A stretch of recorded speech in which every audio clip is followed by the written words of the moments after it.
Sind programmeeritakse iga päev, iga reklaam, iga poliitiline kõne, iga uudis.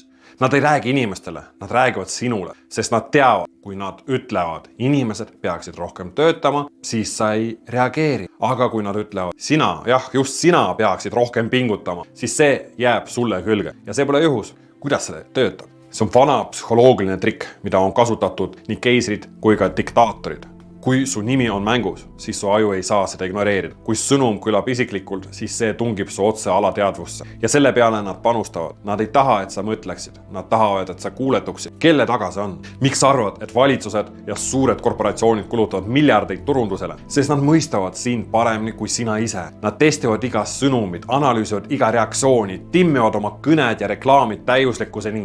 Nad ei ütle, et inimesed peaksid rohkem säästma. Nad ütlevad, et sina, kas sa oled valmis võtma vastutuse oma tuleviku ees. See pole juhus, see on relv. Kuidas seda varem kasutati? Hitler, Stalin, Mao, kõik suured võimukandjad mõistsid, et massid on nõrgad, aga indiviid on mõjutatav. Sellepärast nende kõned ei olnud üldised. Nad pöördusid inimeste poole. Nad ütlesid, sina oled meie rahva kangelane. Sina pead kaitsma meie ideoloogia. See loob lojaalsust, see loob allumist, loob süsteemi, kus inimene arvab, et tal on valik, kui tegelikult ta lihtsalt täidab käske.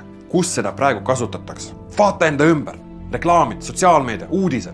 Kas oled tähele pannud, kuidas nad räägivad? Nad ei ütle, teie peaksite tervislikumalt toituma. Nad ütlevad, just sina oled ohus. Kas sa teadsid, et su keha kannatab iga päev valede toitumisvalikute tõttu? See on psühholoogiline haak, mis paneb sind muretsema, kahtlema ja lõpuks kuuletuma. Küsimus ei ole selles, kas sind manipuleeritakse. Küsimus on, kas sa oled sellest teadlik. Ja kui sa nüüd tead, kas sa jätkad mängu nende reeglite järgi või hakkad lõpuks ise seda mängu mängima?